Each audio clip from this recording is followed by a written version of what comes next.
Welcome back, queens and goddesses, and of course my kings. If you are here too, you are also welcome. In today's episode, we're going to talk about that Dear Miss Aphrodite Organization, what the inspiration was behind it, and what's the goals for the organization, and how you can stay in contact.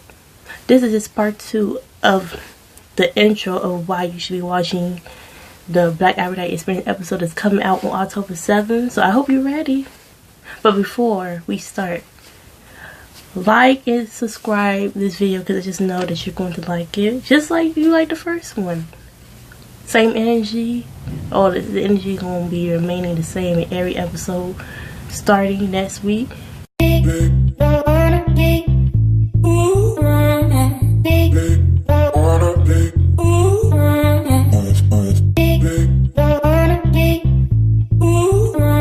Just to recap of what we talked about in the last episode was on me personally, why I came up with this show, why I call myself Miss Aphrodite, also Mone't, which is my actual government name, but my alter ego is Miss Aphrodite. If you don't remember that, that was my alter ego starting in high school because I just knew that's the personality I was supposed to be when I was growing up, but this didn't have the confidence, but it grew. Just having that alter ego. And if you don't know about the Greek goddess Aphrodite, there's a lot of positives within the negatives, and that's how I feel like people today, they spend so much time trying to be this type of good person, and only one side that's successful in society or to that group of people, but don't want to show all sides.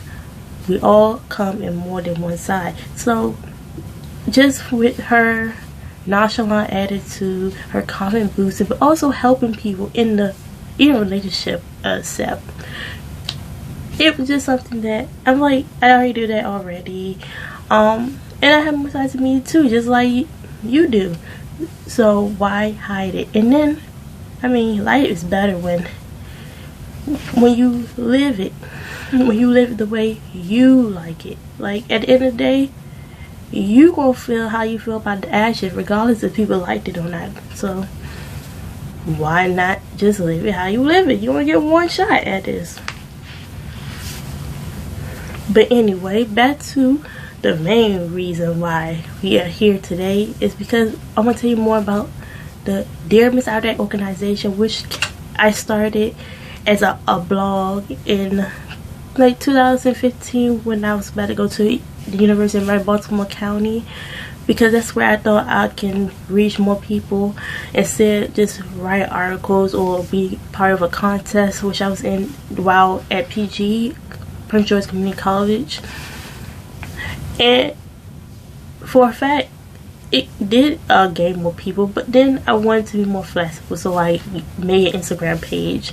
And within that, my friends came to me and said that they was impacted by my story, things I talked to, even my co-workers when I was working as a teacher, and that inspired me that this is the brand. Like, Dear Miss Aphrodite, just like a letter. Like, write to me. You can write to me now at dearmissaphrodite@gmail.com. and let's talk. What do you want to talk about? And for my articles, I'm very flexible. And this organization was for people of color, people, mostly women and females of color, who have more sides of them that they're afraid of showing because they're afraid of not getting the correct feedback from their family, their friends, or in the professional world. I know they say don't have no picture of you drinking on Facebook, but I mean, those are the same people are probably having a drink while they looking at your resume, or they definitely having a drink after they clock out the work when they looking at on the same day they look at your resume and then look at your portfolio online. So I don't get it. As a young girl, I didn't get that. I didn't have no older sibling because I am the older sibling. So this is like the advice I would give for the younger me, to my sisters that I actually have, to my friends who I know they have passions that they really like to do, but just need that extra push to get them started. This is for them. This is also for people that come to me and they say, oh, I read your article, this is a good topic, and they express me that they've been feeling the same way but just didn't know how to go about it, or they thought it was the only one feeling that way. No, it's not.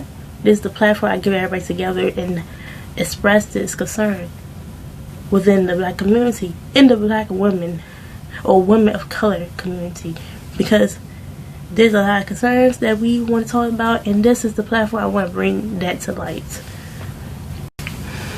So by the time I was about to graduate from the University of Baltimore County, that's when I decided to make it a real thing, make it a real organization.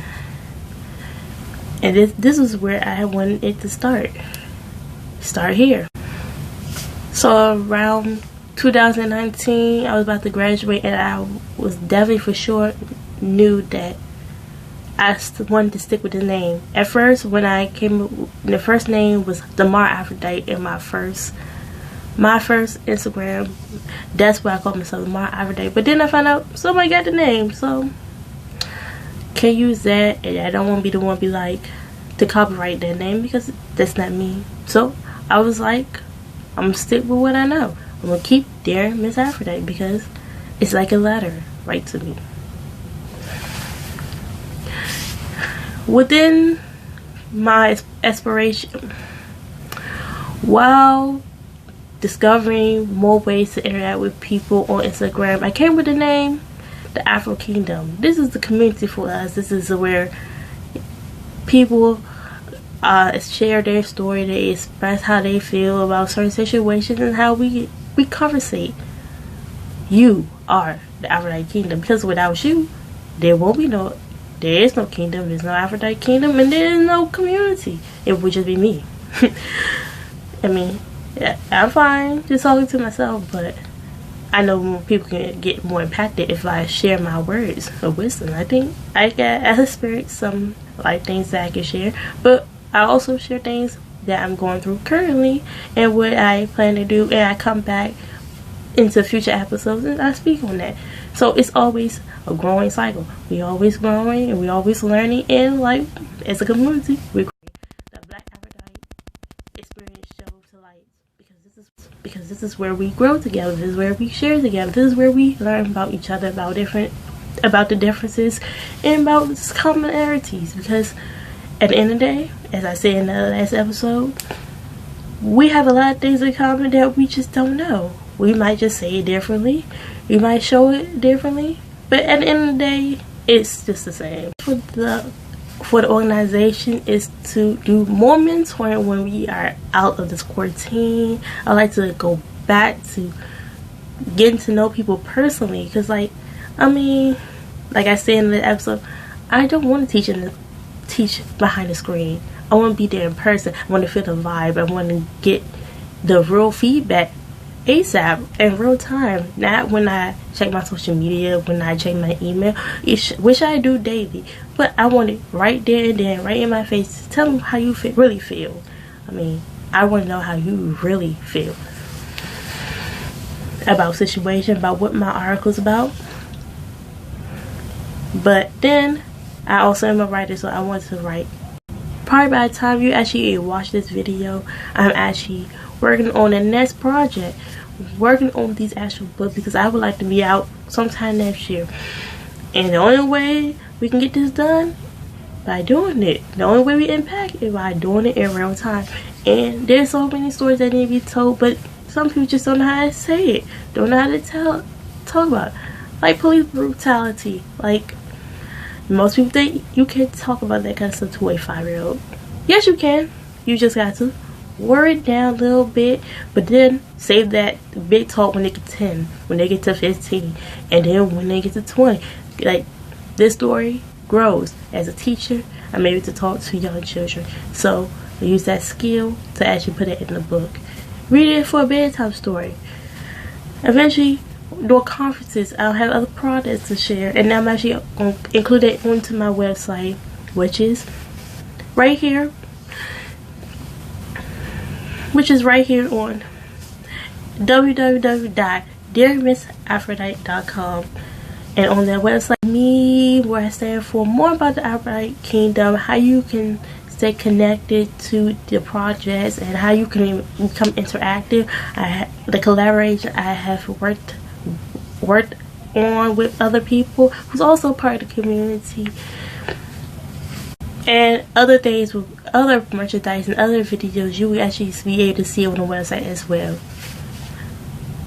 So now that we have broken down about the Black Aphrodite experience episodes of the show, what is the Aphrodite Kingdom, what is the Dear Miss Aphrodite Organization, I hope you are ready for the actual episode of the first season of the Black Aphrodite experience, because this is the show to watch. In this season, we are going to talk about finding your passion. In each of these episodes that you're going to watch starting next week, all the episodes that you watch starting next week are going to be shows about ways to find your passion. And I'm going to bring my sister along in this season because she's a high schooler and she's still trying to figure out what she want to do. I believe in like late middle school and starting in high school, beginning of college is the best time to try to figure out what you really like to do, what you actually passionate about. Like, what I have noticed about her, she really likes to draw.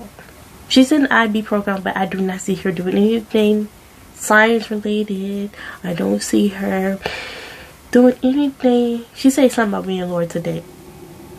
I don't see her doing that either. But sometimes you gotta get your real friends, your family, to tell you the truth. Like, what do you really like to do to find that passion? So within the season, we're going to see her transform into this actual person that she really is, to like actually realize that her passion can become a reality. It took me a while to realize that I wanted to be a writer, and I was good at it, and that I had something to say. So within this season, we're going to see if she can find her way, and in that, you too can find your passion through our episodes. So I hope you're ready for this episode, for the actual first season. If you like this video, like and subscribe to the channel so you can get ready for the actual season.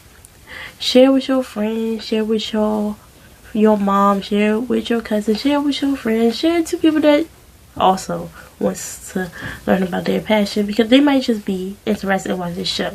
Like I said before, this show is not only for women and girls of color, but it's also for other people to learn about the experience of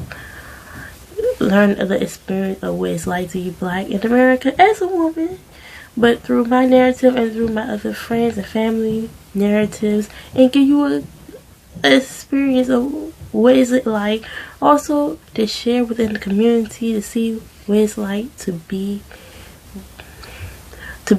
you, to find that niche, to find your passion. Anyone can benefit from this. If you stuck around here in this episode this long, thank you, because I believe that we together will create a great impact together. To stay connected, join me on Instagram at Guided by Aphrodite, on Facebook, Miss Aphrodite, on my website, dearmissaphrodite.com. Email me at dearmissaphrodite@gmail.com. I'm always there listening. I'm always opening emails, so I will be there on any social media platform you choose to connect with. See you in the next episode, because this is going to be a journey, and I know that you would love to be part of the journey. And if you didn't know before, welcome, because you now are part of the Aphrodite Kingdom.